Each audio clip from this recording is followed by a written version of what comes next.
Welcome to Tej education. इस video में हम बाल विकास के अति महत्वपूर्ण प्रश्न देखेंगे और ये 13वां भाग है। इससे पहले 12 भाग आपको कराए जा चुके हैं।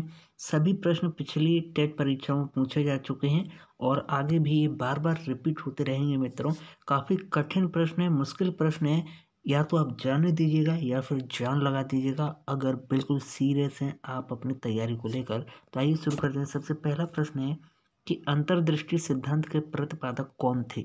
ओके, अगर मित्रों आपको समय कम पड़े तो वीडियो को पॉज करें और आंसर कमेंट करें। हम काफ़ी जल्दी ये आंसर आपको बताने वाले हैं। अंतर्दृष्टि सिद्धांत के प्रतिपादक कौन थे? तो अंतर्दृष्टि सिद्धांत के प्रतिपादक हैं दोस्तों कोहलर। ओके, ऑप्शन डी इसका सही जवाब है। अगला प्रश्न है कि दो बालकों में समान मानसिक योग्यताएं नहीं होती हैं। ये कथन किस मनोवैज्ञानिक का है? तो दो बालकों में समान मानसिक योग्यताएं नहीं होती, एक जैसी उनकी मानसिक योग्यताएं, मानसिक सोच नहीं होती है। ये कथन दिया है हरलॉक ने। ओके, इन्होंने लॉक लगाया, दिमाग में लॉक लगाया और इन्होंने कहा कि दो बालकों की मानसिक योग्यताएं एक जैसी नहीं होंगी। ओके, ये लॉक कौन लगाता है? हरलॉक। ओके, अगला प्रश्न है कि वाटसन के द्वारा लिखित एवं वर्ष 1925 में प्रकाशित लोकप्रिय पुस्तक कौन सी है? तो वाटसन के द्वारा लिखित 1925 में प्रकाशित लोकप्रिय पुस्तक का नाम है व्यवहारवाद। ओके, ऑप्शन सी इसका सही जवाब है। अगला प्रश्न है कि अधिगम आदतें, ज्ञान और अभिवृत्तियों को अर्जित करना है। अधिगम क्या है? आदतों, ज्ञान और अभिवृत्तियों को अर्जित करना। ये किसने परिभाषित किया है? तो ये क्रो एंड क्रो ने परिभाषित किया है। अगला प्रश्न है कि निम्नलिखित में से कौन सी अवस्था संप्रत्ययों के संपूर्ण विकास की अवस्था है? तो संप्रत्ययों के संपूर्ण विकास की अवस्था है प्याजे के अनुसार ये कौन सी है? तो प्याजे के अनुसार ये अवस्था है मित्रों अमूर्त संक्रियात्मक अवस्था। ओके, ऑप्शन ए इसका सही जवाब। प्रश्न है कि कार्यात्मक प्रतिबद्धता सिद्धांत प्रक्रिया में मुख्य कारक निम्न में से कौन सा है? तो कार्यात्मक प्रतिबद्धता सिद्धांत प्रक्रिया में मुख्य कारक इनमें से है पुनर्वलन। प्रश्न है कि प्रशिक्षण एवं अनुभव के द्वारा व्यवहार में होने वाले परिवर्तन को सीखना या अधिगम कहते हैं। तो प्रशिक्षण और अनुभव के द्वारा व्यवहार में जो परिवर्तन होता है उसे अधिगम कहते हैं। ये परिभाषा दी है गेट्स ने। ऑप्शन सी इसका सही जवाब। अगला प्रश्न है कि एक अच्छे अधिगमकर्ता की प्रमुख विशेषता इनमें से कौन सी है? तो एक अच्छे अधिगमकर्ता की विशेषता होती है अवधान। ओके, ये एक अच्छे अधिगमकर्ता की विशेषता है। प्रश्न है कि a mind that found it self नामक पुस्तक किसके द्वारा लिखी गई है? तो मित्रों ये पुस्तक लिखी गई है C.W. वियर्स के द्वारा। ओके, ऑप्शन बी इसका सही जवाब है। आगे बढ़ते हैं अगले प्रश्न की ओर। अगला प्रश्न है कि एक प्रभावी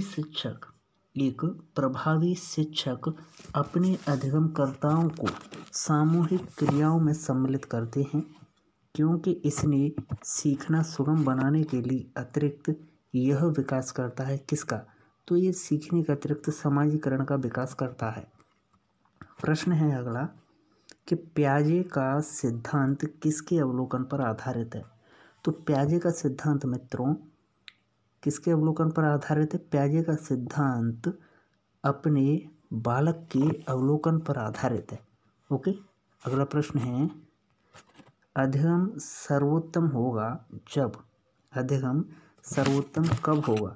तो अधिगम सर्वोत्तम तभी होगा जब अभिप्रेरणा होगी। प्रश्न है कि गेस्टाल्ट का अर्थ क्या है?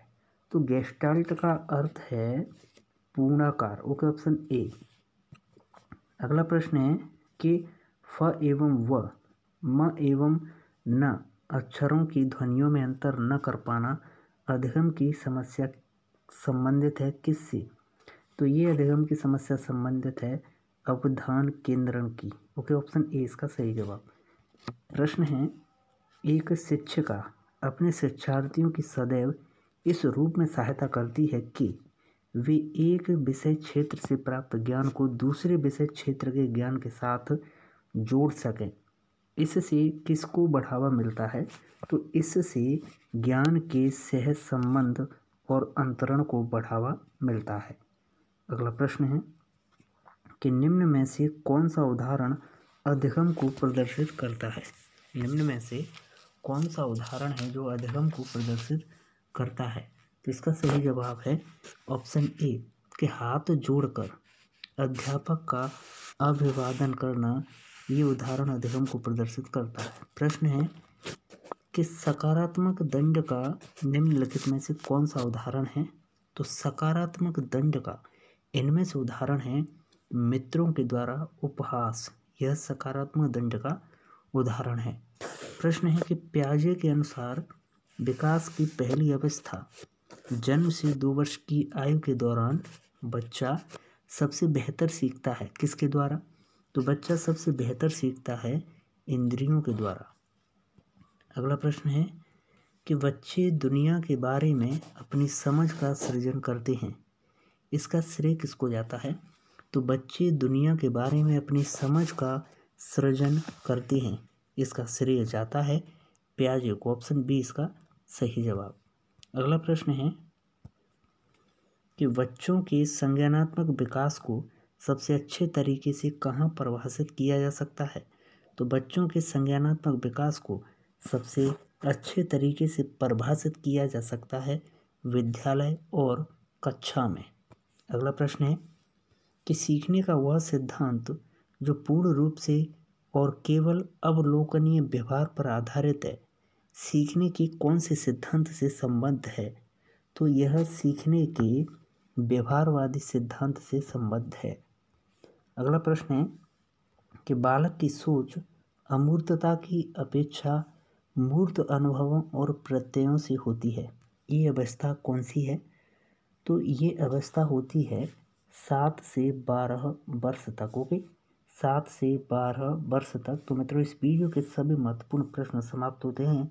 बने रहिएगा इसी तरह के महत्वपूर्ण प्रश्न देखने के लिए तेज एजुकेशन के साथ। चैनल को सब्सक्राइब करना ना भूलें और अपने दोस्तों के साथ शेयर जरूर करें।